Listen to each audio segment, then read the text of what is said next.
Hey everyone, ready for a deep dive into something pretty fascinating? Always. Okay, great. Today, we're going to be exploring BIMS. BIMS? Yeah, burnout, inertia, meltdowns, and shutdowns. But we're looking at it specifically from the perspective of the autistic experience. That's really important to do, yeah. Yeah, and our guide for this is an article by Jaime Hoerricks, PhD. Oh, I've heard of them. Yeah. Yeah. It's called Understanding BIMS, Navigating Burnout, Inertia, Meltdowns, and Shutdowns in an Unaccommodating World. That's a mouthful. It is, right. But the thing that makes this deep dive extra interesting is Hoerricks' perspective as an autistic Gestalt processor. Gestalt processing. Yeah. Have you ever heard of Gestalt processing? I can't say I have, no. Fill me in. It's like, okay, imagine experiencing the world where everything is interconnected. Oh, yeah. It's not about breaking things down into parts, you know? Right. It's about seeing the whole picture all at once. I see. And so I think we're going to start to see why that perspective is particularly relevant to BIMS. Yeah, that makes sense. Yeah. So let's start with the first element, which is burnout. Okay, burnout. Burnout, I mean, we've all felt burned out, Oh, right? yeah, tell me about it. But what makes autistic burnout different? So, you know how we all get burned out? Yeah. It's a little different with autistic burnout. Mm-hmm. It's a really profound exhaustion. Deeper. Much deeper. Okay. Deeper than just needing a vacation or something. Right. Like imagine Yeah.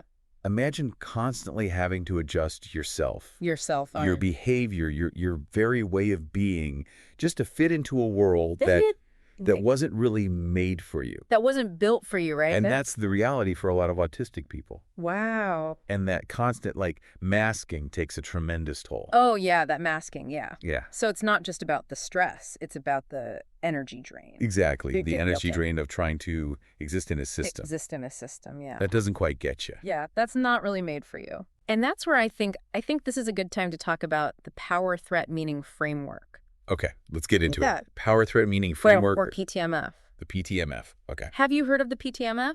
I have, yeah. Okay, great. So for our listeners who might not have heard of this, can you kind of explain it a little bit? Sure. So the PTMF suggests that instead of looking at these challenging experiences as individual failings, Right. you should actually consider them as responses to threats. Oh, okay, I see. So, for instance, the societal pressure to mask autistic traits, Uh-huh. that is a threat. It's a threat. And then burnout becomes a natural, understandable reaction to that threat. Oh, wow. So it's like a threat response. It makes so much sense. Right. It's a threat response. And it takes it away from being like, oh, I'm too sensitive or I'm not trying hard enough. Right. It says, no. The system itself is creating a problem. It's not you, it's the system. Exactly. Yeah, it's a good way to put it. It's not you, it's the system. Yeah. So the article offers these, what Hoerricks calls, scripts for navigating BIMS. Oh, scripts, okay. And these aren't quick fixes, Right. Not life hacks. Right, not life hacks, yeah. Okay. But they're ways to reframe our understanding and our approach, right? I like that. So for example, instead of just saying, rest is good, Mm-hmm. the article challenges us to actually honor rest. Honor rest, okay. And to recognize it as a necessity, Okay. not a weakness. A necessity, not a weakness. Right. Especially for autistic individuals who are constantly expending energy to adapt. Makes sense. Right. That makes a lot of sense to me. But what about those who struggle to even recognize that they need rest? That is a good question. That's where interoceptive awareness comes in. Okay, interoceptive awareness. Interoceptive awareness. And so what is interoceptive awareness? It's basically being in tune with your internal signals. Your internal signals, okay. Like what's your body telling you? And Hoerricks points out that this can be particularly challenging for autistic individuals who might also be alexithymic. Alexithymic. Meaning they have difficulty identifying and describing their emotions. Their own emotions. Right, and so they might not even realize that they're nearing burnout. Oh, wow. Until they're already crashing. They're already in it. Yeah, they're full on, Yeah, they've hit the wall. Hit the wall, yeah. So it's like a double whammy, right? It is. You're facing a system that's not built for you. Right. And then you don't even have the internal tools to recognize when you're being overwhelmed by it. That's hard, yeah. Right. It's a difficult situation. So what do you do? So for those folks, Hoerricks suggests journaling. Journaling. As a way to track those subtle internal signals over time. Okay. So it's about creating a connection Uh-huh. between physical sensations, Mm-hmm. emotions, and energy levels. Okay, I like that. So even if you can't name the feeling right away, Right. you can start noticing patterns. Oh, the patterns. Right. Like, okay, every time I get this tight feeling in my chest, Yeah. I'm also more irritable. I'm more exhausted later. Right. And it might take a while to start to recognize those patterns. Yeah. But journaling would help with that. It helps you get in tune. Yeah, it's building that self-awareness. Yeah, exactly. Which is crucial for managing any aspect of BIMS. It really is, yeah. Now, the next element, inertia. Inertia, okay. Inertia, that always makes me think of physics class. Me too. But what does it mean in the context of autism? So think of it as a difficulty starting, stopping, or switching between tasks. Okay. It's not laziness. Not laziness. And it's not procrastination. Okay. It's like getting stuck. Yeah. And again, that Gestalt processing perspective offers a really interesting insight here. Okay. So imagine experiencing the world so intensely, Okay. so fully in each moment. Mm-hmm. That transitioning to the next task feels like a monumental effort. Wow, like you're fully immersed. Yeah. You're fully immersed in that one experience. Yeah. And just to pull yourself out and shift gears feels almost impossible. It can. It really can. That's a great way to put it. It's like, I can really see that. And guess what? PTMF helps us understand this too. Okay. Society's constant push for productivity. Oh, yeah. For, go, energy. Hustle culture. Hustle culture becomes another threat, right? It's a threat, yeah. And it doesn't accommodate the unique needs of autistic individuals, Especially many of whom thrive on routine and predictability. Right, yeah. So instead of labeling someone as lazy for struggling with inertia, we need to recognize that they might be wired for a different rhythm. It's a different rhythm. Yeah, or a different way of approaching tasks. Right, exactly. A different rhythm. Right. And there are scripts for managing this, too. Oh, are there? Yeah. One that's really effective is something called body doubling. Body doubling. Body doubling, yeah. So have you heard of body doubling? I haven't, no. Okay, so imagine having someone else present. Okay. While you're trying to work on something. Right. They're not doing the work for you. Okay. But their presence can be incredibly grounding. Grounding, okay. And motivating. It's like having a silent cheerleader in your corner. Oh, I like that. Right. I like that a lot. It's fascinating how just something as simple as another person being there can make such a difference. It is. It's, It really is. And then Hoerricks also emphasizes the importance of visual schedules for managing inertia. Visual schedules. Yeah, so for Gestalt processors who often thrive on visual information, having a clear visual representation of their tasks can be incredibly helpful. Yeah, so instead of having a to-do list just like swirling around in your mind, you have it like right there in front of you. You have a plan you can follow. A plan, a visual plan. I bet that just feels less overwhelming, I would think so, yeah. And lastly, the article suggests starting with enjoyable tasks. Oh! To build momentum. To build momentum, okay. So it's about creating a positive feedback loop. Okay. By starting with something you actually like doing, you generate the energy and the motivation that can then carry over into those less enjoyable tasks. I like that, yeah. That's a great strategy. It is. But we've talked a lot about burnout and inertia. Yes. Let's move on to the more outwardly visible aspects of BIMS, meltdowns and shutdowns. Meltdowns and shutdowns. What exactly is an autistic meltdown? An autistic meltdown is it's an intense reaction to sensory overload or emotional overwhelm. Okay. So remember that Gestalt processing lens we were talking about? Yeah. In a meltdown, all those intense sensations and all those emotions, they become so overwhelming. Right. It's like they flood the system. Like it all comes in. It all comes in. Yeah, at once. And it's just too much. It's just too much. And it can manifest as yelling, crying, even like physical outbursts. Wow. Things like that. So from a Gestalt perspective, it's like the whole world is just crashing in at once. It really is. Right. Yeah. And the meltdown becomes like an attempt to release that pressure. Exactly. That pent up, yeah. And you guessed it, the PTMF is relevant here too.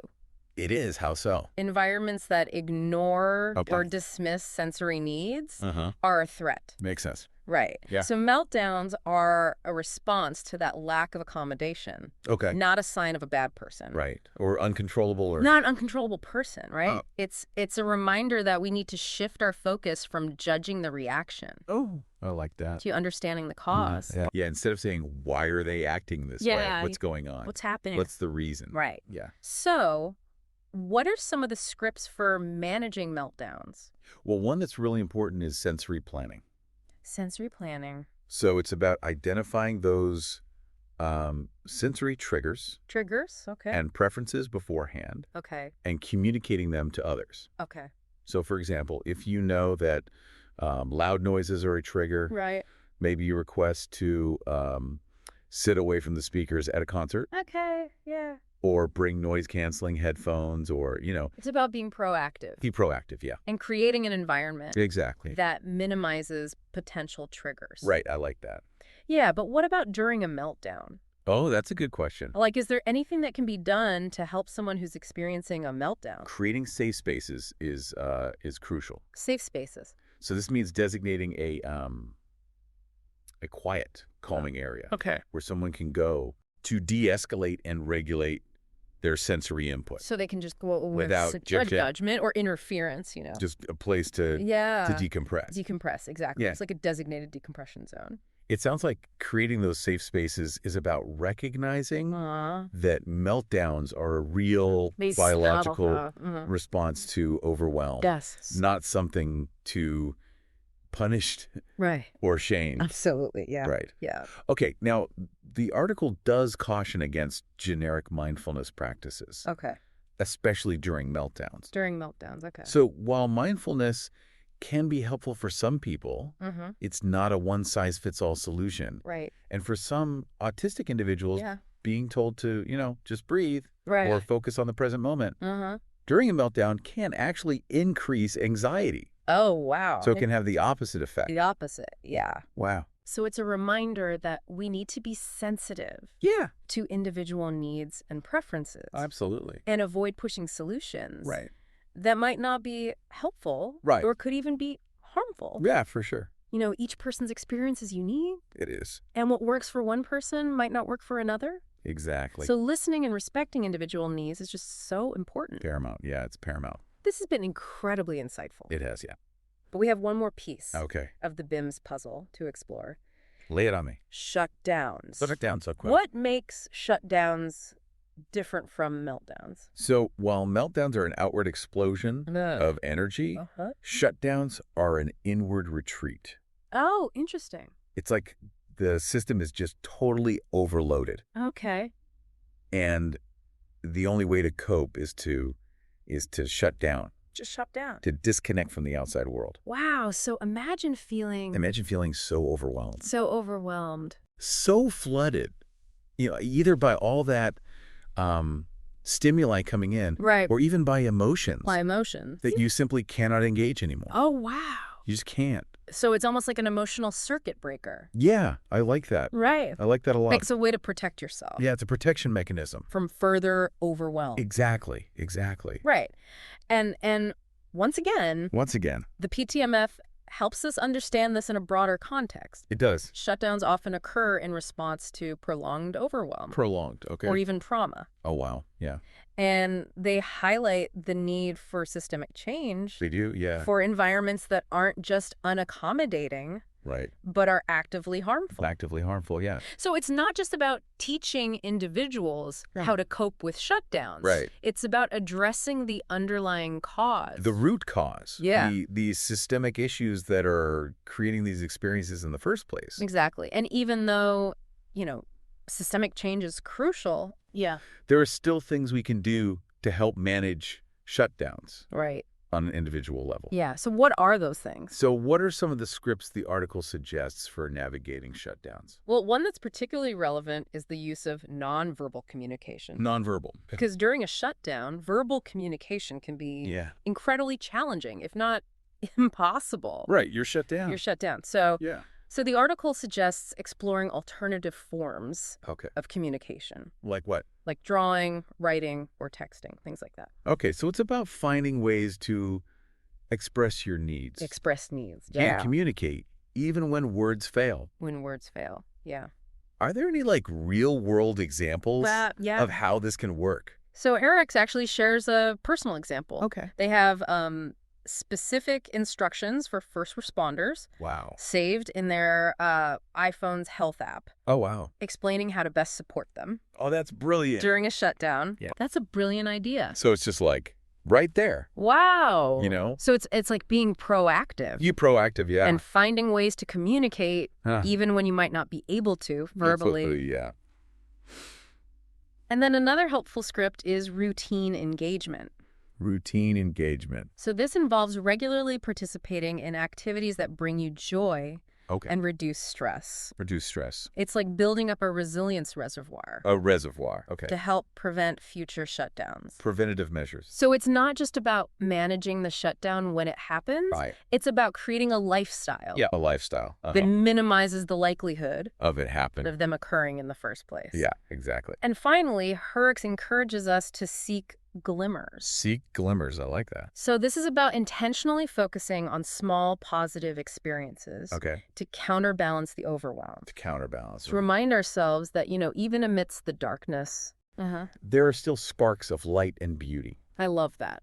I love that too. It's like actively choosing. It is. To see the good. Yeah. Even when things feel really difficult. Yeah, and I think... And it sounds like we need to explore how to apply these insights to daily life. We do. And how to create these more accommodating environments that we've been talking about. So let's dive into that in the next part of our deep dive. Sounds good to me. All right, so stay tuned. I'm ready. We'll be right back after a short break. One of the things that Hoerricks talks about is the danger of what they call inspiration porn.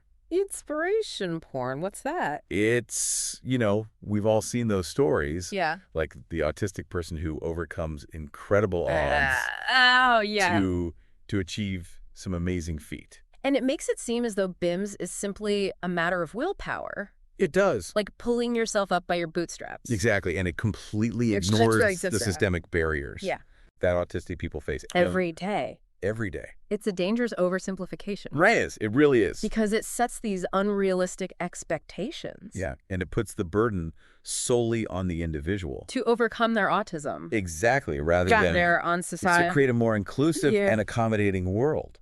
Hoerricks really challenges us to move beyond these kind of feel-good narratives. Yeah, those narratives. And focus on systemic change. Systemic change. Which, that's a powerful call to action. It is. But it can feel daunting. It can. Like, where do we even begin to create these more accommodating environments? I think it starts with understanding that that a lot of societal expectations are at the root of the problem. Okay. So, like, think about hustle culture. Oh, hustle culture, yeah. That glorifies constant busyness and productivity. Right, which can be incredibly draining for anyone. It can be for anyone, but especially for autistic individuals. Right, who might need more downtime. More downtime, yeah. Or who have different ways of processing information. Different ways, yeah. Right, so maybe instead of praising the person who's always on, we should be valuing rest. Valuing rest. And recognizing that people have different energy levels. Yeah. And different work styles. Exactly. And it's not just about work, right? It's not just about work, no. Like social expectations. Social expectations can be just as... Yeah, can be just as problematic. The idea that everyone should be extroverted and constantly socializing. Right, constantly on. Can be a huge barrier. It can. For autistic people who might prefer smaller groups. Yeah. Or need more solitude. More solitude to recharge. That resonates with me. Yeah. I definitely need that quiet time. Yeah. To process and recharge. Absolutely. Yeah. And it's like the world often expects us to be on all the time. Yeah. And it's just not sustainable. It's not sustainable. For a lot of people, autistic or not. Right. And it's not about saying that one way of being is better than another. It's about recognizing and respecting. Yeah, respecting. That diversity of needs and preferences. Exactly. Okay, so how do we start shifting those social expectations? That's the million-dollar question. Right. It feels like such a big, ingrained part of our culture. It's so ingrained. It's like woven into the fabric. How do we even begin to... I think it starts with awareness. Awareness, okay. It starts with questioning those unconscious biases that we all have. We all have biases. We do, yeah. And just being more mindful of how our neurotypical lens might be shaping our perception. And our interactions. With autistic people. Can you give me an example of what that might look like? Yeah, sure. In a real life situation. Let's say you're at a party. Okay, I'm at a party. And someone's having a meltdown. Oh, okay. Okay, instead of judging them. Or thinking they're being difficult. Yeah. Try to shift your perspective. Shift my perspective, okay. Like, what might be triggering that meltdown? Oh, okay. Is there anything I can do to help create a more supportive environment? It's about moving from judgment to empathy. To empathy, yeah. And recognizing that behavior is always communication. It is. It's always communication. They're trying to tell us something. They are. Right. And it's about being open to learning from autistic people themselves. Oh, yeah. Instead of assuming that we know what's best. Right. We don't know what's best. We need to listen to their experiences. And ask, how can we be better allies? So instead of saying, I know how you feel. Right. It's, help me understand what you're going through. Exactly. And that includes advocating. It does. For policies and systems. Yes, it does. That support neurodiversity. Right. So we need to push for more inclusive education systems. Workplaces. And communities that value and celebrate the unique contributions. Yeah. Of autistic individuals. So it's about creating a world where autistic people don't have to constantly mask or suppress their authentic selves. To fit in. Just to fit in. One of the biggest challenges I think that autistic people face, I agree, is precisely that pressure to mask. They're constantly being asked to pretend to be someone they're not. Yeah. Just to be accepted. And imagine the mental and emotional exhaustion. Yeah, that's huge. That comes with that. It's a huge weight. It's like being told. It is. You're only acceptable if you fit into this very narrow definition of normal. Exactly. And it's no wonder that autistic burnout is so prevalent. Right. It's not because they're not trying hard enough. They are trying hard enough, yeah. It's because they're constantly being told that who they are is not okay. Exactly. Hoerricks' article really emphasizes that it does. That autistic burnout is often a result of trying to exist in a world that wasn't designed for them. Yeah. It's like trying to force a square peg into a round hole. I love that. That's a great analogy. It's not going to work. It's not. And it's going to cause a lot of damage. Damage in the process, yeah. So instead of trying to change autistic individuals to fit the mold, we need to start changing the mold itself. It is the mold itself, yeah. I love that analogy, okay. But what does changing the mold actually look like? That's a great question. Right. So how do we make these big systemic changes? Well, I think it starts with little things. With challenging our own assumptions. Our assumptions and biases. And biases about what's normal. What's normal. Or acceptable. So, for example, we often associate productivity with being constantly busy. Yeah. And multitasking. But for many autistic individuals, that kind of chaotic environment can be incredible. Can be really overwhelming. So maybe instead of praising the person who's juggling a million things at once, we should start recognizing the value of focus. Of slowing down. And doing one thing at a time. Yeah. With intention. I love that. And think about sensory environments. Like we're bombarded with fluorescent lights. Yes. Loud noises and strong smells on a daily basis. Yeah. Right. It's no wonder that so many autistic people experience sensory overload. Yeah. We take it for granted. We do as neurotypical people. We don't even realize how overwhelming these everyday experiences can be. So by being more mindful of sensory input.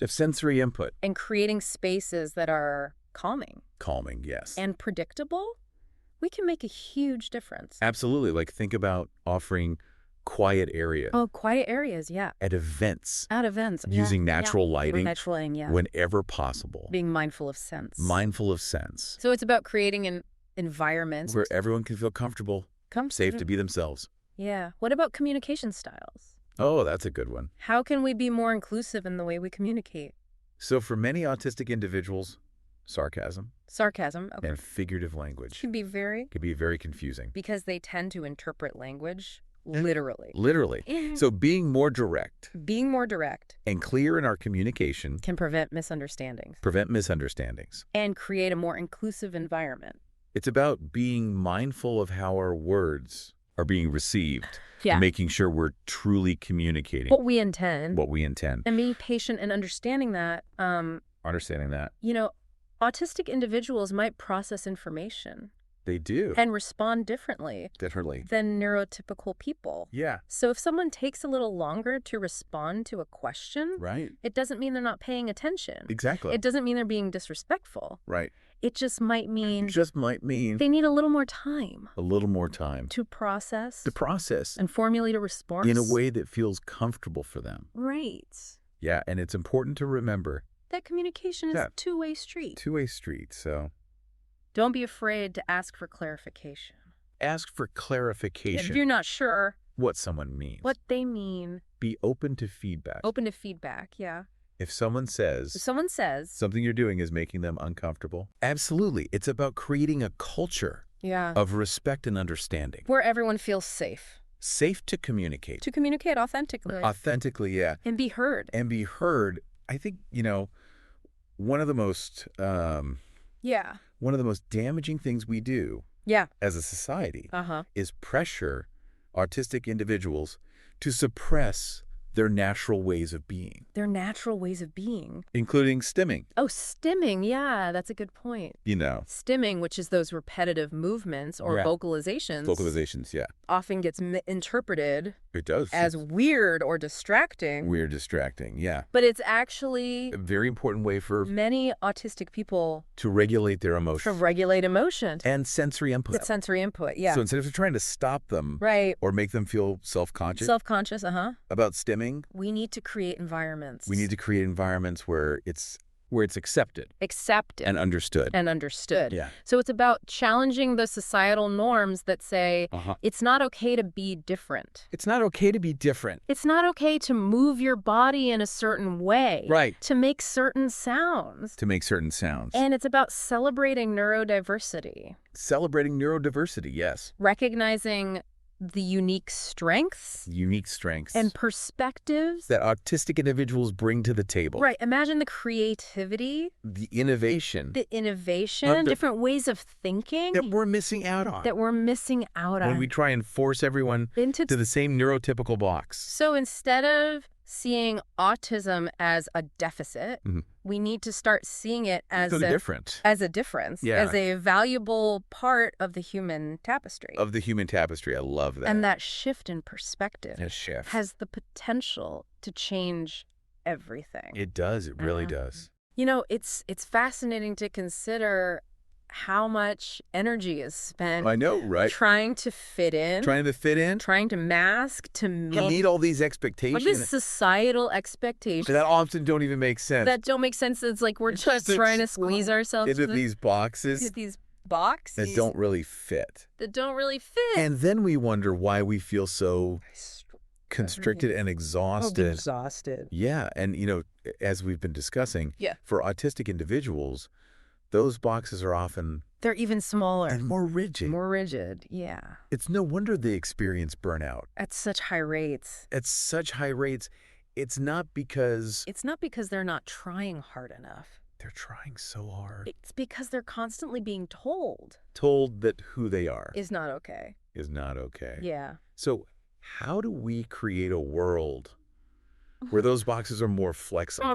More accommodating. More accepting of different shapes and sizes? I think it starts with recognizing that we all have a role to play. We do? In creating that world. We do. It's not just about autistic individuals advocating for themselves. It's not. No. It's about all of us. All of us, yeah. Being willing to challenge the status quo. To create a more inclusive society. Inclusive society. Yeah. So what does that look like in practice?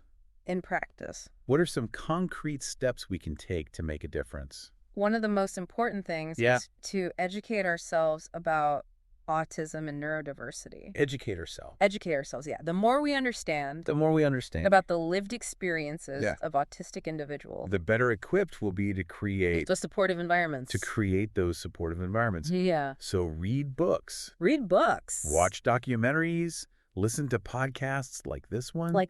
Talk to autistic people. Talk to autistic people. Be open to learning. Be open from their experiences. From their experiences, yeah. And it's also about being mindful. Being mindful. Of our own language and behavior. Our language. And our behavior. Avoid using language. Avoid using language. That is stigmatizing. Stigmatizing. Or demeaning. Or demeaning. Be respectful of different communication styles. Different communication styles. So, for example, instead of saying, that person is autistic. That person is autistic. You would say, that person is autistic. Right. Recognizing that autism is just one aspect of who they are. Be mindful of sensory input. Sensory input, yeah. So if you're hosting an event, consider providing a quiet space. A quiet space. For those who need a break. From the stimulation. And if you're interacting with someone who's stimming, don't try and stop them or make them feel self-conscious, yeah. It's about creating a culture of respect and understanding. Where everyone feels valued and included.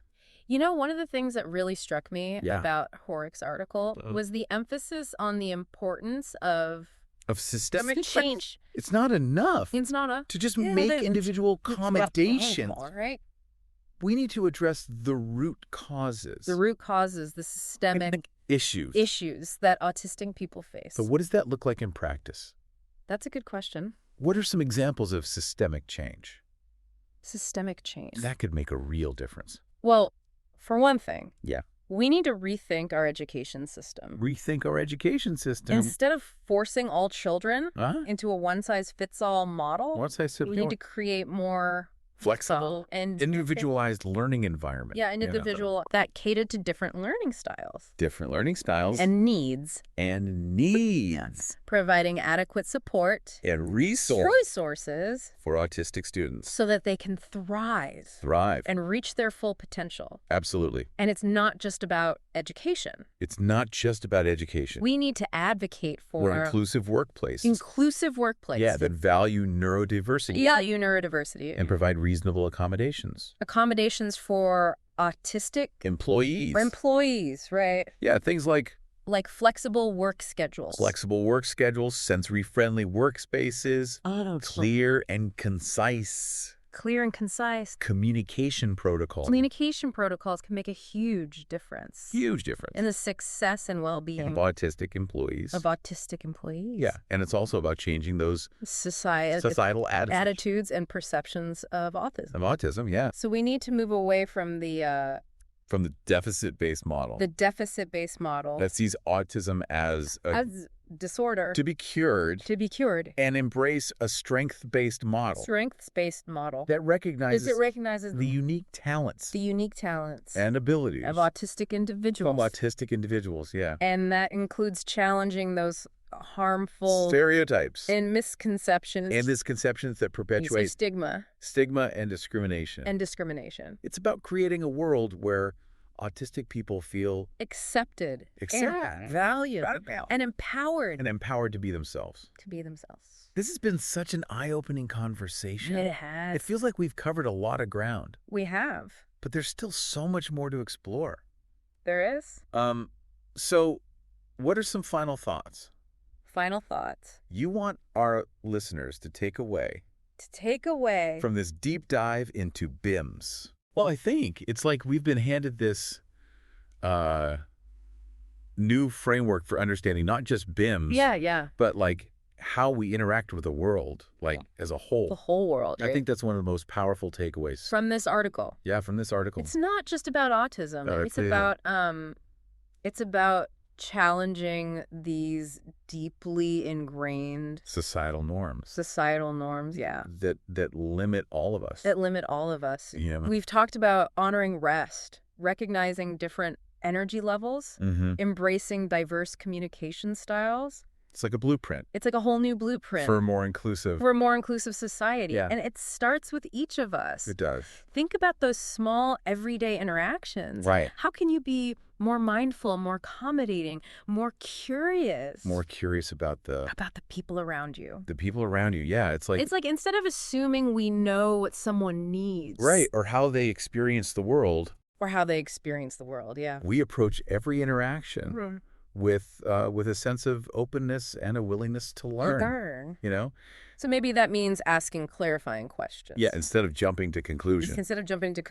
Or offering alternative options. Yeah. Instead of imposing a one-size-fits-all solution. It's about recognizing that everyone processes information differently. They do. Everyone has different sensory needs. Yeah. Everyone has their own unique way of being in the world. It's true. And when we start to embrace that diversity.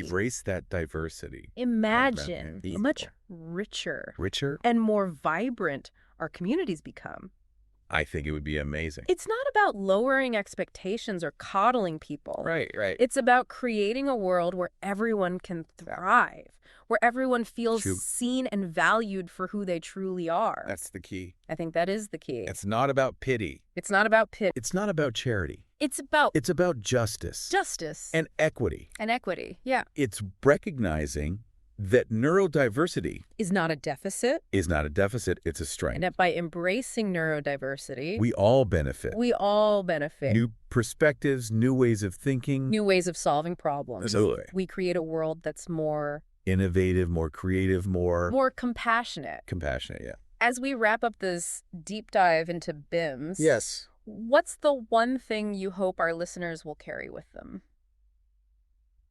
I hope they'll remember that creating a more inclusive world starts with each of us. It does. Questioning our assumptions, challenging those outdated norms. Yeah. And being willing to learn from those who experience the world differently. Differently than we do. And that by embracing neurodiversity, we're not just creating a better world for autistic individuals. We're creating a better world. We're creating a better world for everyone. For everyone. Thank you for joining us on this deep dive into the world of BIMS. It's been a pleasure. We hope this conversation has sparked your curiosity. And inspired you to continue learning and exploring. Absolutely. And to remember that the most important deep dive is the one into our own hearts and minds. I agree. Where we challenge our biases and open ourselves to the beauty of human diversity. I love that. If you'd like to explore this topic further, be sure to check out the resources we've linked in the show notes. Until next time, keep diving deep.